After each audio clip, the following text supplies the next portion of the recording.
ലോക ക്രിക്കറ്റിലെ നിലവിലെ ഏറ്റവും മികച്ച താരങ്ങളെ ഫാബുലസ് ഫോർ എന്ന നിലയിലാണ് ക്രിക്കറ്റ് ലോകം വിശേഷിപ്പിക്കുന്നത്. ഫാബുലസ് ഫോറിലെ Virat Kohli, Steve Smith, Kane Williamson എന്നിവരെല്ലാം നിലവിൽ നിറം മങ്ങിയ പ്രകടനമാണ് നടത്തുന്നതെങ്കിൽ സെഞ്ചുറികൾ നേടുന്നത് തമാശയാക്കിയിരിക്കുകയാണ് ഇംഗ്ലണ്ട് താരമായ ജോ റൂട്ട്. ഇപ്പോഴിതാ നിലവിൽ ലോക ക്രിക്കറ്റിലെ മികച്ച താരം ആരാണെന്ന് വ്യക്തമാക്കിയിരിക്കുകയാണ് താരം. ഇംഗ്ലണ്ടിന്റെ തന്നെ യുവതാരമായ ഹാരി ബ്രൂക്കാണ് നിലവിലെ ഏറ്റവും മികച്ച ക്രിക്കറ്റ് താരമെന്ന് ജോ റൂട്ട് പറയുന്നു. കൃത്യമായും സമ്മർദ്ദങ്ങളെ അതിജീവിക്കുവാനുള്ള കഴിവാണ് ബ്രൂക്കിനെ മറ്റു താരങ്ങളിൽ നിന്നും വ്യത്യസ്തനാക്കുന്നതെന്ന് ജോ റൂട്ട് പറയുന്നു. നിലവിൽ ലോക ക്രിക്കറ്റിലെ മികച്ച ബാറ്റർ ആരെന്ന് ചോദിച്ചാൽ ഞാൻ നൽകുന്ന ഉത്തരം ഹാരി ബ്രൂക്ക് എന്നായിരിക്കും. ഇപ്പോൾ മത്സരത്തിന്റെ എല്ലാ മേഖലയിലും മികവ് പുലർത്തുവാൻ അവന് സാധിക്കുന്നുണ്ട്. കൃത്യമായി സമ്മർദ്ദങ്ങളെ അതിജീവിക്കുവാനും ഏത് സാഹചര്യത്തിലും സിക്സറുകൾ നേടാനും സ്കൂപ്പ് ഷോട്ടുകൾ കളിക്കുവാനെല്ലാം അവന് സാധിക്കും. സ്പിന്നർമാർക്കെതിരെയും മികച്ച പ്രകടനമാണ് അവൻ നടത്താറുള്ളത്. അതിനാൽ തന്നെ അവനെതിരെ പന്തെറിയുക എന്നത് ബൗളർമാർക്ക് വെല്ലുവിളിയാണ്.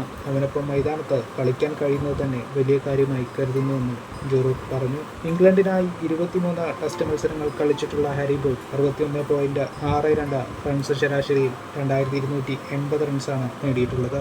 8 സെഞ്ചുറികളും 10 അർദ്ധ സെഞ്ചുറികളും താരം ഇതിനകം തന്നെ നേടിയിട്ടുണ്ട്. 246 റൺസാണ് ടെസ്റ്റിലെ താരത്തിന്റെ ഉയർന്ന സ്കോർ.